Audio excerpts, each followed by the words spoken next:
Hello friends, welcome to simply on UPSC channel. इस session में हम लोग सीसाइट का 10 क्वेश्चन सॉल्व करेंगे। डायरेक्टली स्टार्ट करते हैं। अभी हम लोग देखेंगे प्रीलिम्स 2020 का। पहले पैसेज है पैसेज 1।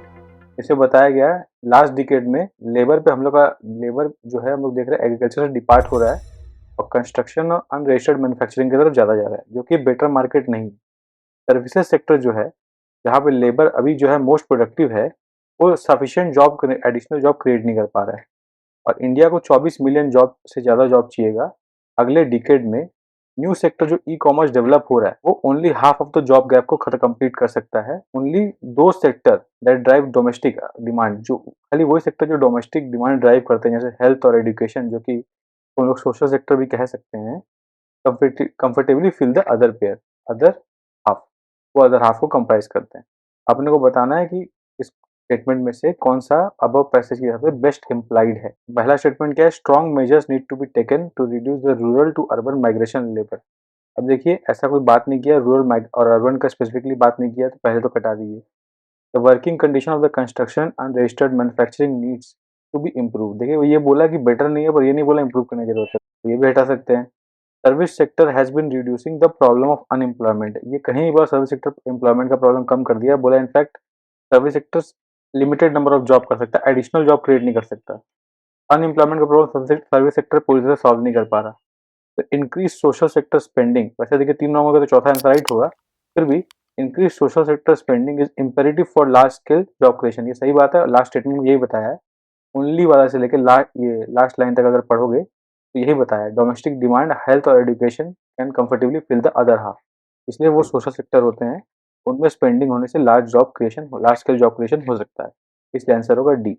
अगला क्वेश्चन भी एक पैसेज है जो बता रहा है कि in India current focus on right to privacy is based on some new realities of digital as.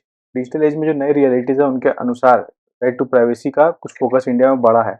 Substantial right वही होता है जो सिर्फ एक सिचुएशन में नहीं, बल्कि हर सिचुएशन में काम करे और हर जन के लिए काम करे। A right of free expression, right to free expression, जैसे कि एग्जांपल लेके उन्होंने बताया, for an individual about or exploitation for instance is meaningless without actual ability of security that guarantee the private focus can not be used to थ्वाट the right. इसका मतलब ऐसा नहीं कि खाली वो एक राइट है, उसको मिल गया, नाम से राइट मिल गया। ये गवर्नमेंट का ड्यूटी है इंश्योर करना कोई प्राइवेट फोर्स भी उसका वो राइट ब्रेक ना करे। ऐसा इसका इस पैराग्राफ का थॉट है। The role of the state therefore is not just to abstain from preventing rightful free expression but also to actively ensure that private parties are not able to block it। माने अगर ये state है माने government, और एक individual है private individual, इसके अलावा माने और कोई इंडिविजुअल, ये गवर्नमेंट, तो गवर्नमेंट खाली ये इंश्योर करना है, गवर्नमेंट का कर्तव्य नहीं है कि वो उसका राइट को ऑब्स्ट्रक्ट ना करे, पर ये भी उसका राइट को इंटरफेयर ना कर पाए, ऐसा गवर्नमेंट को इंश्योर करने का फंक्शन है। ऐसे इस पैसेज में दिया है।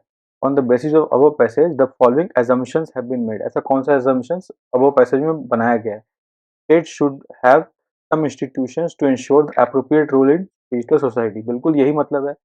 अगर ये स्टेट है, इसको इंश्योर करना है कि प्राइवेट इसका राइट इंटरफेयर ना करे, तो कोई इंस्टीट्यूट के जरिए करेगा ना। अकेला प्राइम मिनिस्टर तो जाके बोलेगा नहीं यार चुप हो जा भाई, पूरा एक फंक्शनरी गवर्नेंस सिस्टम काम करना पड़ेगा। एकदम सही बात है। तो state should ensure that private parties do not violate the citizen right to privacy. ये इस पूरे स्टेटमेंट का एक सब पार्ट है कि प्राइवेट भी इसका rights, all rights specially and private rights भी इसका वायलेट ना करे। ये भी बात सही है। Digital economy is not compatible with the idea of not violating citizen privacy. ऐसा कहीं मेंशन नहीं किया, थर्ड नंबर रॉन्ग हो गया, तो अपना आंसर होगा A. This is it. Now let's move to the next question. Third number question क्या है? One of the biggest ironies around water is that comes from rivers and other wetlands yet it is seen to be diverse from them. इसका मतलब पानी जो है वो river से और वेटलैंड से पानी अपने को मिलता है, फिर भी वो उनसे अलग है। While water is used as a resource, हम लोग वाटर को एक रिसोर्स की तरह यूज करते हैं। Public policy not always grabs that it is a part of natural ecosystem. और वाटर जो है एक बड़ा इकोसिस्टम का पार्ट है। अगर एक बड़ा इकोसिस्टम है जिसमें पेड़ पौधे सनलाइट सब आता है, उसका पार्ट वाटर है। एफर्ट्स हम लोग डालते हैं वाटर सिस्टम को ऑगमेंट करने के लिए, वाटर सप्लाई, यानी कि जैसे समझ लीजिए हम लोग हैं, वाटर हम लोग को चाहिए, तो हम लोग उसके इंजीनियरिंग पे काम करते हैं rather than increasing the ecosystem capabilities. Ecological system है, इसका कैपेसिटी अगर हम बढ़ा दें तो वाटर ऑटोमेटिक ज़्यादा बनेगा, पर उस पर फोकस ना करते हम लोग वाटर को एगोमेंट ऑगमेंट करने में, कि रिवर से पानी, वेटलैंड से पानी, ग्राउंड वाटर से पानी, सब जगह से पानी इकट्ठा करने में लगे रहते हैं रेदर देन इंक्रीजिंग और improving the ecosystem as such. ये इस पैसेज में दिया हुआ है। Which one of the following is the most logical and rational inference that can be made from the above passage. ऊपर के पैसेज से सबसे ज़्यादा लॉजिकल रैशनल इन्फ्रेंस हम क्या, इन्फ्रेंस यानी कंक्लूजन टाइप का कुछ होता है, तो सबसे बेस्ट हम क्या ड्रॉ कर सकते हैं। पहला, reverse and other wetlands should be protected under Ramsar convention. देखिए प्रोटेक्शन का बात तो कहीं ना कहीं इम्प्लाई हो रहा है, पर रामसार कन्वेंशन का बात कहीं पे नहीं हुआ, इसलिए स्टेटमेंट गलत हो गया। Engineering water system should be modernised and further augmented, ये तो करने बिल्कुल मना किया गया है। फिर wetland need to be reinforced as more than just open sources of water, ये ठीक है, यही तो हम लोग बोल रहे ऊपर। Water supply should not be free of cost so as to prevent is misuse, ये कहीं भी नहीं बोला गया है, इसलिए C is the right answer. यही ऊपर बोल रहे हैं हम लोग कि उसको more than just open source, माने कि ये जो वाटर हमें वेटलैंड से जो पानी, वेटलैंड खाली पानी लेने के सिवा हम लोग वेटलैंड को और ज़्यादा इंपॉर्टेंस दें, वो सिग्निफिकेंस यहाँ पे इम्प्लाई कर। अगला क्वेश्चन एक और पैसेज है, उसमें एसेट एलोकेशन का बात किया गया है। बोला कि इन्वेस्टमेंट डिसीजन में एसेट एलोकेशन जो है मोस्ट इंपॉर्टेंट पार्ट होता है, पर इसको उतना इंपॉर्टेंस मिलता नहीं जितना मिलना चाहिए। हम लोग एडमेंट रहते हैं प्रेडिक्टेबिलिटी पे, माने हम लोग कुछ भी इन्वेस्ट कर रहे हैं तो हम लोग चाहते हैं कि हम लोग को पता हो भविष्य में क्या होने वाला है, तभी हम लोग इन्वेस्ट करेंगे। हम लोग रिस्क जो है उस तरह से ले नहीं पाते। We tend to think investing of risky asset extremely volatile and value reading, हम लोग मानते हैं कोई भी चीज में रिस्क है ना, उसमें पैसा डूबेगा ही, ये हम लोग का जनरल टेंडेंसी है, ऐसे पैसे में बोला गया है। We also dislike fluctuating returns and loss of control of investment, कोई भी चीज हम लोग इन्वेस्ट करते हैं तो हम लोग चाहते हैं कि हम लोग कंट्रोल में पूरी तरह से रहे। फिर we think our money is best left idle, इसलिए हम लोग ना पैसे को आइडल छोड़ देते हैं बैंक खाते में, ऐसे ही पड़ा रहता है, unproductive but safe. There is no asset that is risk free, author का मानना है इस पैसेज में कि कोई भी ऐसा एसेट नहीं है जो रिस्क फ्री है। अगर बैंक में पैसा रखे तो बैंक डूब सकता है, घर में रखे तो चोरी हो सकता है, कुछ भी ऐसे 50 एक्सट्रीमिटीज हो सकते हैं, पर हम लोग एज्यूम नहीं कर सकते ऐसे कोई भी एक्सट्रीम इवेंट हमेशा साथ ही में हो जाएंगे, और all this extreme event risk will will be manifest in the same time, माने कि सारी चीज एक साथ होंगे ऐसा संभावना बहुत कम है। This was the complete passage, ठीक है। अब इसमें देखिए क्वेश्चन क्या है, which one of the following statement best implies the suggestion given by the author in the passage, माने अब पैसेज में ऑथर क्या सजेशन दे रहे हैं, वो कौन सा बिलो स्टेटमेंट बेस्ट जस्टिफाई कर रहा है। Distribute your wealth across different kind of assets so that your risk will be minimised, यही तो बोल रहा है लास्ट में कि सारा चीज तो डूबेगा नहीं, तो डिस्ट्रीब्यूट करके रखो, रादर देन पैसा को आइडल रखने से अलग अच्छा हम लोग डिस्ट्रीब्यूट करके रखे 76 चीज में, अगर दो भी खराब होता है तो बाकी जगह पैसा में बेनिफिट होगा हम लोग को। Risk taking behaviour should be necessary component of a personality, ये पर्सनैलिटी का कहीं बात नहीं किया गया तो हटाई दो। While making investment find trustworthy asset management organisation, ये भी कहीं बात नहीं की, हटा दो। Yes you should know that investing your money is a risky business, ये देखिए इम्प्लाइड बात है, ये इम्प्लाइड बात है, बस मैं बोला बेस्ट इम्प्लाइड फर्स्ट ही है, इसलिए आंसर अपना हो गया। अगला क्वेश्चन भी एक और पैसेज है, उसमें बोला कि although most of the genetically modified crops cultivated now are engineered for single trait, अभी की मैंने मैक्सिमम लोग जेनेटिकली मॉडिफाइड क्रॉप जो बना रहे हैं वो एक टाइप के ट्रेड के लिए बना रहे हैं, बेसिकली पेस्ट कंट्रोल के लिए या ईल्ड के लिए, कई बार हो गया तो ये फोकस ज़्यादा होता है, ठीक है ना। पर आने वाले समय में ऐसा नहीं होगा, आने वाले समय में वैरायटी ऑफ ट्रेड्स पे हम लोग बात करेंगे। Thus biotechnology role in agriculture and the regulation of same can not be generation of GM crops, instead there is a need to take comprehensive look, इसलिए खाली बायोटेक्नोलॉजी जिससे हम लोग ये क्रॉप बनाते हैं, इसका फोकस खाली जेनेटिकली मॉडिफाइड क्रॉप पे नहीं होना चाहिए, इन जनरल बायोटेक्नोलॉजी का कॉम्प्रिहेंसिव व्यू होना चाहिए कि बायोटेक्नोलॉजी किस किस जगह यूज हो सकता है, उसका क्या क्या इम्पैक्ट हो सकता है, उसको ध्यान में रखते हुए इस पर हम लोग को रूल्स बनाने होते हैं। फिर बताया taking into account various aspects including socio economic impacts, जैसे कि आप समझ लो कोई केमिकल हम लोग ऐसे जेनेटिकली मॉडिफाई करके सोसाइटी में छोड़ देते हैं, उसका अलग इम्पैक्ट हो सकता है ना, लोग उसे डिजीज प्रोन भी हो सकते हैं। Potential of technology can be harnessed while minimising negative impacts, right. Given the importance of biotechnology in developing varieties that can help climate change mitigation adaptation, माने बायोटेक्नोलॉजी से हम लोग जो भी प्रॉपर्टी देते हैं क्रॉप्स को, उससे हम लोग क्लाइमेट चेंज एडेप्टेशन और मिटिगेशन में काफी हेल्प मिलेगा, क्रॉप सस्टेनेबल रहेंगे। अगर वेदर टेम्परेचर 2 डिग्री बढ़ भी गया तो हम लोग ऐसा ट्रेड वाला क्रॉप बनाएंगे, क्रॉप को ऐसा ट्रेड देंगे कि 2 डिग्री टेम्परेचर वो और मेंटेन कर पाए, होल्ड कर पाए।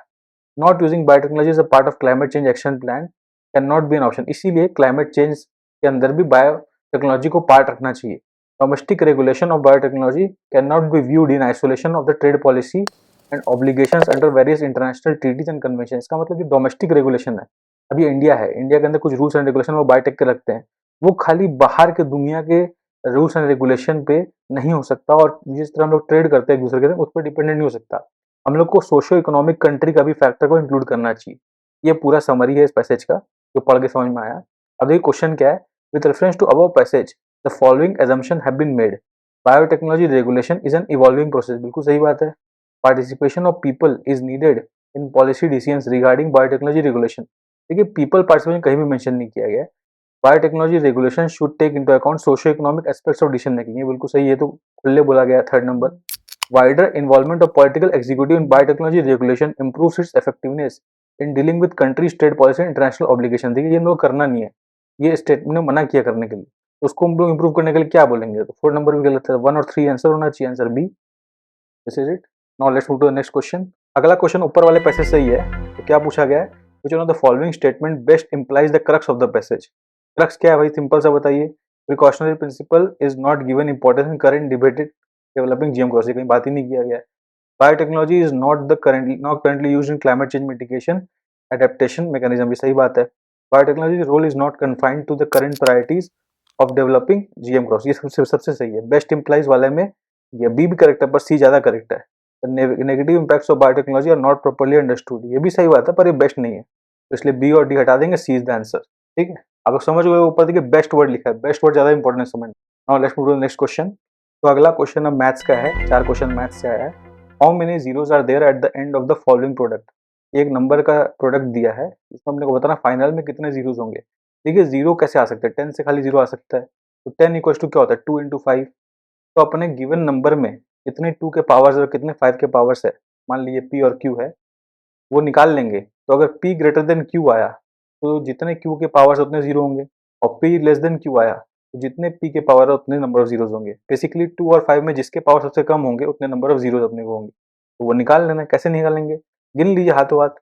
इसमें कोई 2 का पावर नहीं है, इसमें 2 का पावर नहीं है, इसमें 2 का पावर 1 है, 10 में, 15 में नहीं है, 20 में 2 का पावर 2 है, यहाँ पे 6 आएगा, तो 6 से कितना आएगा, 2 का पावर 1 आएगा, एक और जोड़ दीजिए 1।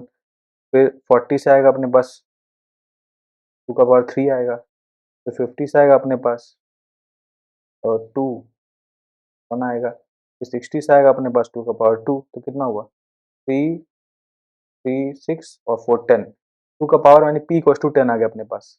अब q देख लेते हैं, ऐसे q कितना आएगा, 5 का पावर 5 से 1 आएगा, 10 से 1 आएगा, 15 से 1 आएगा, 20 से 1 आएगा, 25 से 2 आएगा, 30 से 1 आएगा, 35 से 1 आएगा, 40 से 1 आएगा, 45 से 1 आएगा, 50 से 2 आएगा, 55 से 3 आएगा, सॉरी 55 से भी 2 आएगा, 1 आएगा सॉरी, 60 से 1 आएगा। अब गिने कितना आता है, 3 4 7 7 3 10 और ये 14, यानी कि 5 q is 14, q is equal to 14। अब कौन सा छोटा है, p छोटा है, तो उतना ही नंबर ऑफ जीरोस होगा, ये आंसर है। देखिए ये सॉल्व करना था सिंस, इसलिए मैंने आपको एक्सप्लेन करके बताया, वरना आप सिंपली देखोगे जैसे मैं लिखा हूँ, जो चीज लिखने की जरूरत नहीं, आप ओरली भी कैलकुलेट कर सकते हो।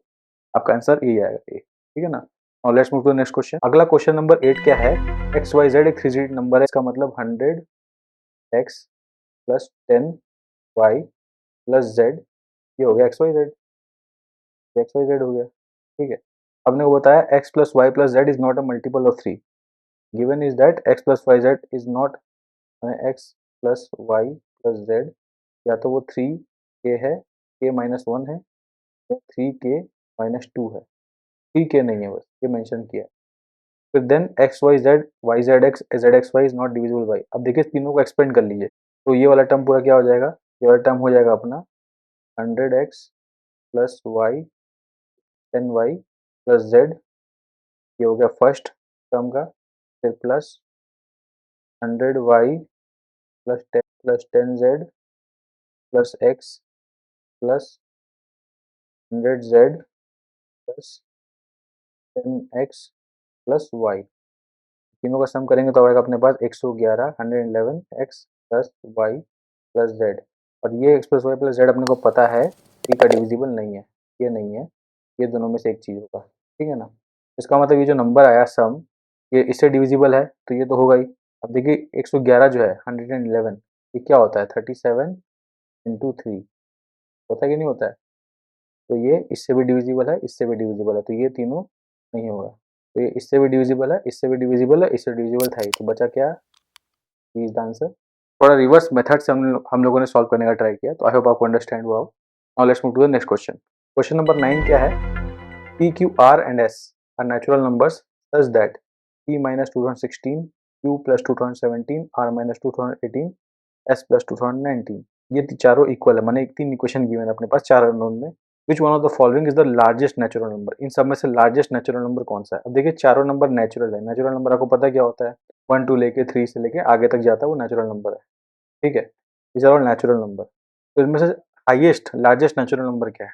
सबसे बेस्ट तरीका है इसमें सबको एक, सारे नंबर को एक के टर्म में लिख लीजिए, सारे नंबर को एक के टर्म में लिख लीजिए, ठीक है ना। जैसे कि आप मान लीजिए सबको के मान लीजिए, ठीक है।